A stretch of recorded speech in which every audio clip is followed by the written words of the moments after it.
The Slack channel lit up with a message that wasn't meant for me. Once we cut her, we'll reclaim full access. She's legacy wait. That line dropped into the hash leadership backroom thread by mistake. I wasn't supposed to see it. I wasn't supposed to exist past 5 p.m. that day. But someone forgot to revoke my permissions before stabbing me in the back, and unfortunately for them, I built the permissions tree. I sat there in my tiny cube under flickering fluorescent light, holding a sad Tupperware of cold soba noodles, rereading the message over and over until the words blurred. My heart didn't sink, it calcified. Legacy wait, like I was a dusty file cabinet or a printer that jammed too often. You ever spend 15 years patching a system so brittle it screamed when you breathed wrong? I'd done it barefoot during reorgs, holidays, even my divorce. I missed my own mother's funeral to push a hotfix when their payment gateway exploded on Black Friday. But sure, let's call me non-essential. By 5:17 p.m., I was in the HR glass tank, pretending not to notice the new intern sweating through his shirt while reading from a termination script. I didn't protest. I didn't even blink. I just signed the papers, nodded once, and walked out. Not with tears. Not with a box of desk clutter, my badge and a tiny brass key they didn't know existed. Back in 2011, I designed a cold storage protocol after that S3 outage nuked a client's staging environment. The protocol was shelved, too paranoid, they said. But I'd kept the keys, physical ones. And at the bottom of my bag, still warm from my palm, was the master admin token, a hardware fob hardwired into the infrastructure's root trust chain. They thought they'd locked me out, that I'd vanish into LinkedIn posts and job board limbo like the others. They didn't know the backup server in Montreal still pinged my IP every 72 hours. They didn't know the dead letter queues had one silent process named Evelyn Sleep. They didn't know the real admin shell required voice print confirmation, mine. So that night, I made a cup of oolong, sat cross-legged on my bedroom floor, lit a candle I'd stolen from the office yoga room, and whispered into my mic. Override authentication, Evelyn, begin heartbeat. The screen flickered. One line of green text, root access enabled, and somewhere in their overpriced server farm, a silent process blinked awake for the first time in 12 years. By sunrise, they'd be begging me to log back in. But I wasn't here to fix anything. Not this time. At 2:06 a.m., East Coast Load Balancer began rerouting traffic into a black hole I'd left behind in an old subnet from the Equinox migration. A hidden node labeled /dev/null/dead canary, cloaked in enough noise to pass as test debris. Their dashboards showed mild latency. Their ops team saw scheduled maintenance. But I saw what they didn't. 15 years of my life bleeding through a surgical incision, I cut myself. The first text came from Brad, Golden Retriever CIO, who once told me my communication style could use a bit more sparkle. Hey Evelyn, weird Q, did we ever sunset that data center failover script in West CA? No, Brad, we didn't. Because I never told you it existed.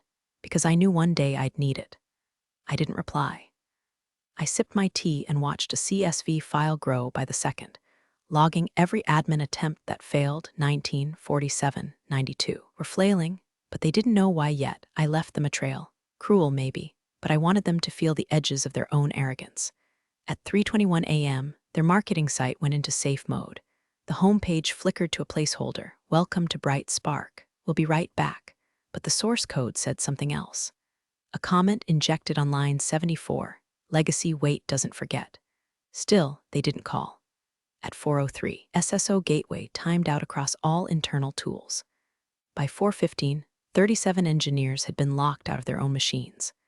At 4:22, an exec tried to brute force the master shell and triggered a honeypot that sent me a screen cap of his desktop.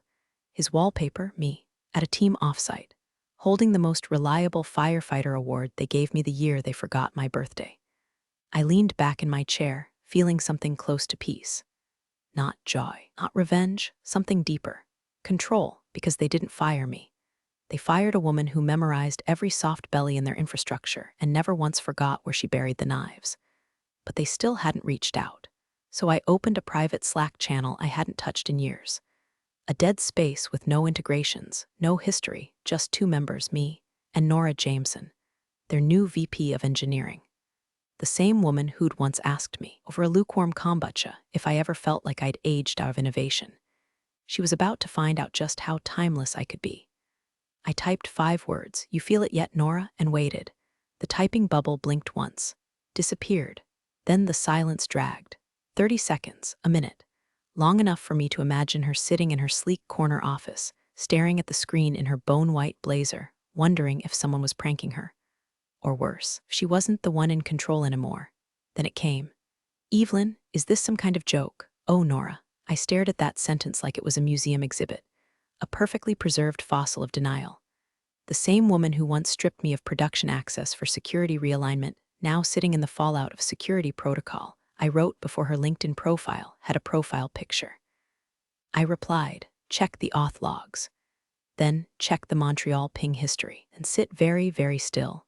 It took her 4 minutes.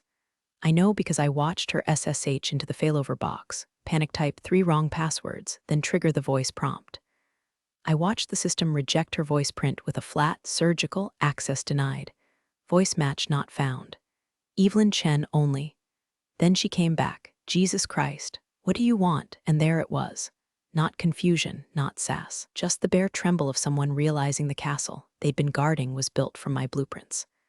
I didn't answer right away. Instead, I scrolled through my private archive of internal emails, ones I'd mirrored automatically for years into a sandboxed container. One caught my eye. From Nora Jameson to Executive HR plus Brad subject. Succession planning, Evelyn exit strategy. It was dated 2 months before my firing. I read it again, slow. It laid it out like a chessboard. Retire her quietly.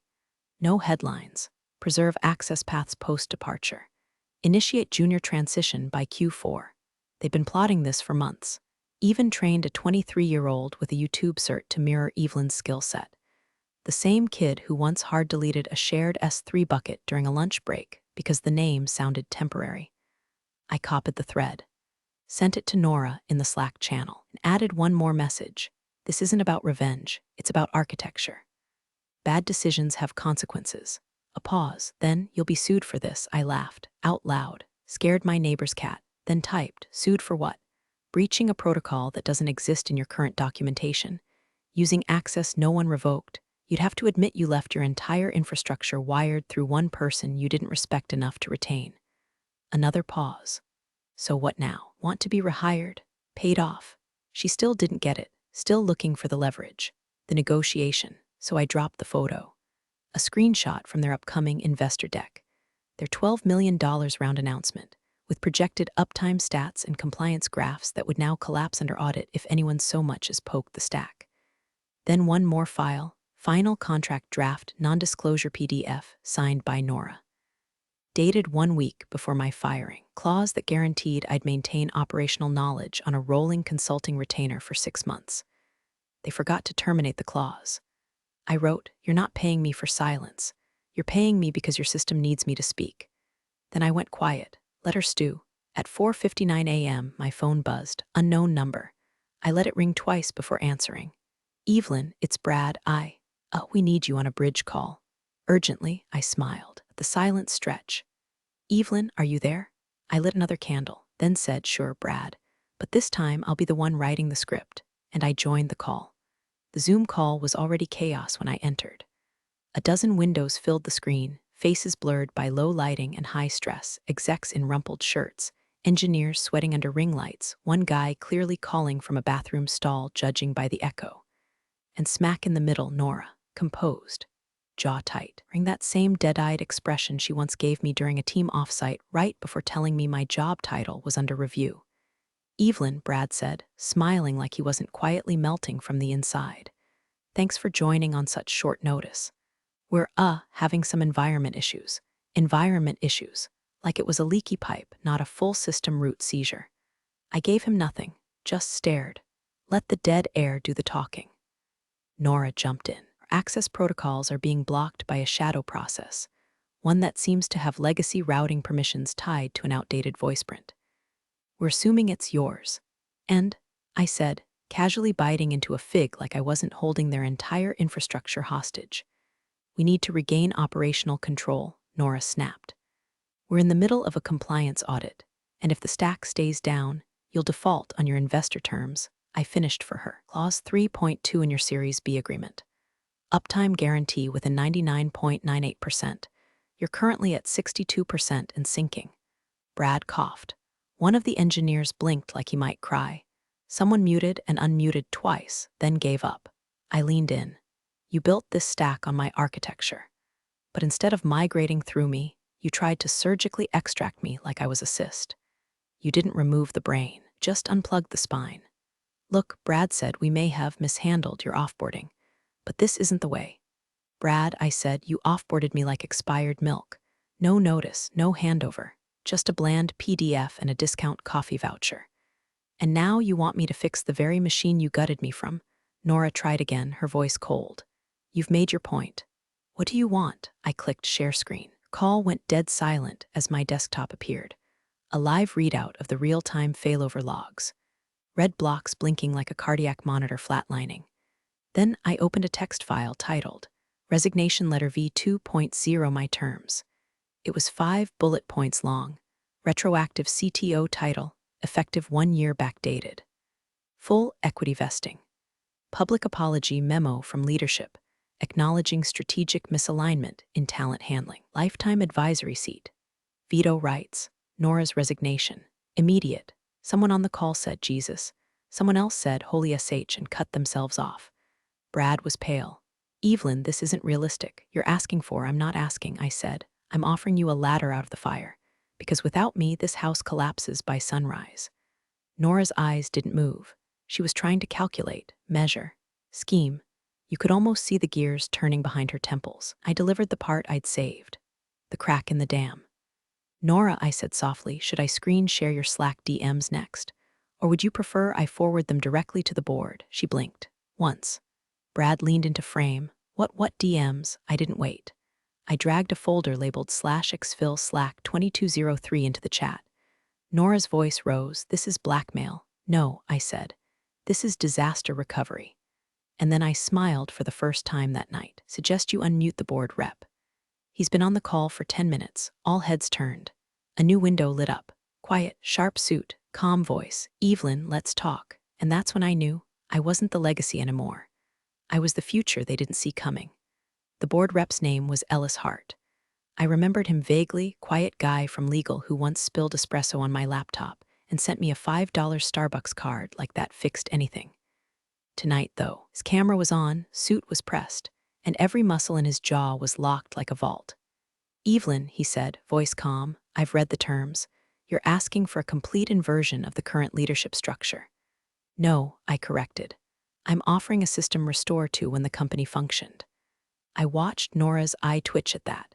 You're requesting the immediate removal of an acting VP, Ellis began. I'm requiring it, I cut in. Or would you prefer I upload a detailed timeline of Nora's restructuring failures, including the unvetted security contractor who hard-coded plaintext passwords into a public GitHub repo? One of the engineers on the call actually gasped. I knew the name of the contractor. I had the screenshot. I had everything. Ellis didn't flinch. You'd be willing to publish that? I stared directly into the webcam. I've already scheduled it, I said. Zoom call is your 15-minute grace window.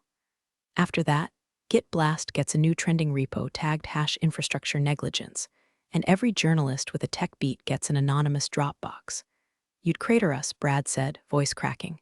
Investors would pull out, the audit would collapse. You did that, I said coolly, when you decided the person holding the keys was non-essential. Silence. Nora finally spoke, slow and venom-laced. You don't deserve a CTO title. You're a bitter sysadmin with a superiority complex. I smiled like a knife. And you're a second-rate strategist with a copy-paste MBA who couldn't architect her way out of a JIRA ticket, I said. You didn't just underestimate me, you tried to overwrite me. And now your little patch update just ran out of disk space. Nora stood up. Her camera jolted, showing a blurred view of ceiling tiles. She was walking. Pacing. Each building. You realize, she hissed, even if they give you what you want, no one will trust you again. You've poisoned your own future. My future? I said, tilting my head. I'm not worried about my future, Nora. I built a future-proof system. Yours, on the other hand, is already bricked. Then I played my final card, a video file. Just audio, really, but it was enough. It was Nora, caught during a strategy call, laughing, "Evelyn, please. I'm just waiting until she's off payroll. Then we rewrite history and pretend she was never here." I let that play, all 15 seconds. Ellis leaned forward slowly. "Nora, is that your voice?" She didn't answer, couldn't. Brad looked nauseous. I checked the clock. 5:42 a.m. "Final offer," I said.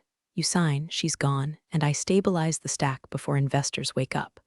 Or you stall, and I let your empire rot in its own version control history." Ellis muted briefly. A full 30 seconds passed. Then he came back, "We accept." Nora's square vanished, kicked from the call. And just like that, I became CTO. Not with applause, not with ceremony, just a silent promotion forged in fire and archived Slack logs. I muted, leaned back, and typed 4 keystrokes into my terminal. The heartbeat returned. Systems rebooted. Production stood up, obedient as ever. But I wasn't done, because Nora wasn't working alone. And the next name on my list started with a B and thought loyalty was just a budget line item. He was about to learn what legacy meant. Brad always thought of himself as the glue. That's how he introduced himself at every town hall. "I'm not a coder, not a finance guy, I'm the glue." "No, Brad, you were the chewing gum under the desk. Forgotten, flavorless, and stuck in places nobody wanted to clean. I knew he'd reach out privately. That's what cowards do. Blame someone else in public, then beg for mercy in private." Sure enough, at 6:03 a.m., just 21 minutes after Nora's video got her evicted from the kingdom she tried to rule, a calendar invite popped up. Coffee, subject line, just that, no body text. Sender, Brad Monroe. I clicked accept and sent him a meeting link to a private video call. No admins, no logs, just me. Man who once said I was too detail-focused for leadership.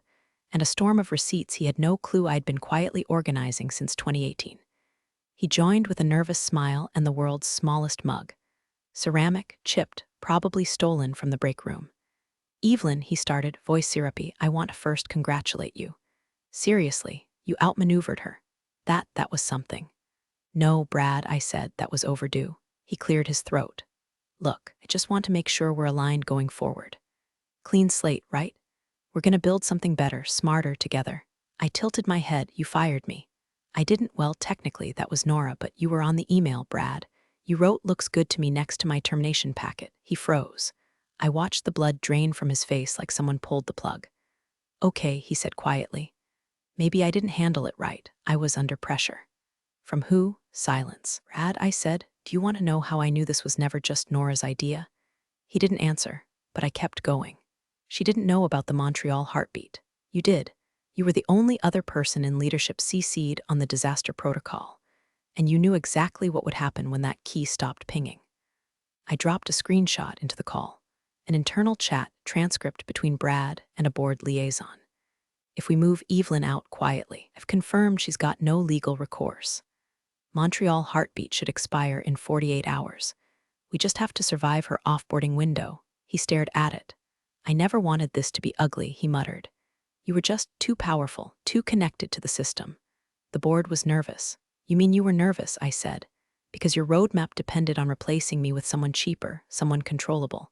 He didn't deny it, just looked tired.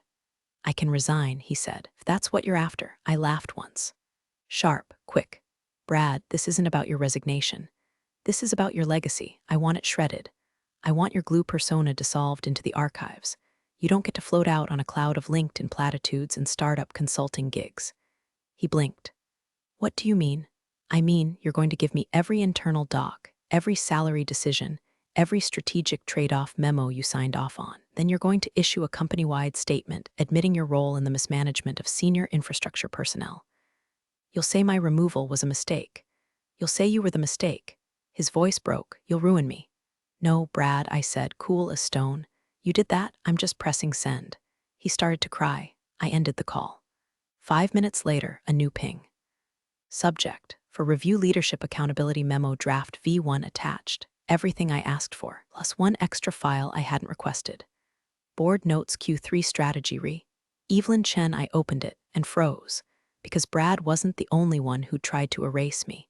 There was one more name. Higher, cleaner, smarter. And if I was going to finish this purge, I'd need to aim at someone who didn't just survive in the shadows, they engineered them. It was buried in Appendix C of the board packet. Dry language, legal phrasing so sterile it could have passed for hospital paperwork, until I saw the signature at the bottom. Margaret Leclerc, chairwoman of the board, the ghost in the machine. She never came to team calls, never replied to Slack. Her name was a whisper on every promotion freeze, every budget rollback. I once saw her in person for 3 minutes during a town hall back in 2017. She shook my hand, smiled like a statue, told me I was a stabilizing force. Now her name sat under a clause labeled Post-Departure Systemic Streamlining for Legacy Architect Offboarding X001. X001, me. I wasn't a person in her ledger. I was a use case, a resource to be sunsetted. Brad hadn't pulled the trigger, he was the finger. She was the hand, and she was still in play. I scrolled further. A strategy note following Q3. Eliminate all non-scalable talent. Overreliant engineers should be replaced by modular contractors. EC001 demonstrates high systems loyalty, dangerous. Remove and replace before Q4 audit window. They didn't just fire me, they engineered my deletion. But I wasn't deleted, I was rebuilt, so I crafted my message. Short, simple. Margaret, we need to talk. You built a shadow system, now I'm the floodlight. I CC'd the board. Legal, PR, investors, the entire damn food chain. I attached the strategy memo. Time-stamped. Highlighted, undeniable. 3 minutes later, my inbox lit up like Vegas. Let's set a time. Urgent. Please advise before media escalation. Do you have proof these quotes are authentic? Margaret is preparing a response, please hold. But I didn't hold. I fired first. I uploaded the memo to an internal bulletin page under the banner. Legacy Protocols. When leadership plays God with people. It went viral inside the company in 14 minutes. Developers messaged me crying. Old-timers I hadn't heard from in years demed things like holy F. I always knew, and she tried this with finance too. The HR team, silent. Legal, spinning, and Margaret. Margaret requested a private resolution, so I gave her one. A meeting. No cameras, no PR staff. Just her voice and mine, 2 decades of blood and blueprint between us. She opened cold. Evelyn, you've made your point. No, I said. Not yet, you're brilliant, she said. But you're a relic. You build like the old guard. Complex, manual, human, and you, I asked. You build like a sociopath, hollow, disposable. You forgot one thing, Margaret, machines may scale, but people remember. I was optimizing survival. For who? She paused. That was the tell? Margaret Leclerc didn't pause. She calculated. Then she said, what do you want? That's when I slid the real file across the digital table. The second memo, the one she didn't know I had. A memo approving an off-the-books cloud migration contract, signed with her name, routed through an alias account in Singapore. Your empire isn't scalable anymore, I said. But it is combustible. She didn't argue. She just exhaled like a machine powering down. What's your offer? My offer, I said. Step down, publicly. Leave your legacy in the rubble you built it from, or I detonate everything you buried under confidential. This time, the explosion has names, dates, and receipts. Her reply was one word, soft, flat, understood. That night she resigned, blamed health. The board praised her visionary leadership, but everyone knew. And the next morning, the admin console login banner changed. Welcome back, Evelyn. System integrity restored. But I wasn't finished restoring. Because this wasn't just about me. This was about every forgotten architect they ever ghosted. And it was time the whole damn industry saw what happened when one of us rewrote the root access manual. I didn't give a victory speech. I wrote a changelog, one entry, one sentence. Removed deprecated leadership structures causing recursive failures. Then I got to work. Within 48 hours, I reversed every cost-cutting streamline Nora had pushed. Restored the mentorship programs she'd axed. Reopened the ticket that flagged our Singapore transfer logs, the one Brad buried under 6 layers of Jira hell. And I left a trail. Not hidden, not encrypted. Public, transparent. A living document titled what they tried to erase. Employees read it like gospel. Contractors printed it out and taped it above their desks. Even junior engineers, ones they swore could replace me for a third the cost, started sending me thank you messages. One said, you made me believe this place could be human again. I didn't cry. I just bookmarked it, next to the Slack logs, next to the VoicePrint archive, next to a folder titled /proof that burned bridges can power cities / because here's the truth nobody says out loud in tech. We're told we're replaceable, disposable, that our loyalty is sentimental, our instincts outdated, and our resistance to chaos is not agile enough. But they forget something. We remember everything, every midnight deployment, every undocumented fix, every duct-taped emergency that made them millions. And when they strip our names from the credits, when they tag us non-essential and walk us to the elevator like ghosts, they think we'll disappear quietly. But sometimes we become the system. And when the stack starts bleeding from the seams, when the dashboard flatlines, when the backups fail and the failovers scream, they come crawling back, whispering for password. And if you're me, you don't give them a password. You give them a lesson, carved into the infrastructure, immutable, signed by root. And that lesson is this: next time, don't forget who built the cloud you're choking in.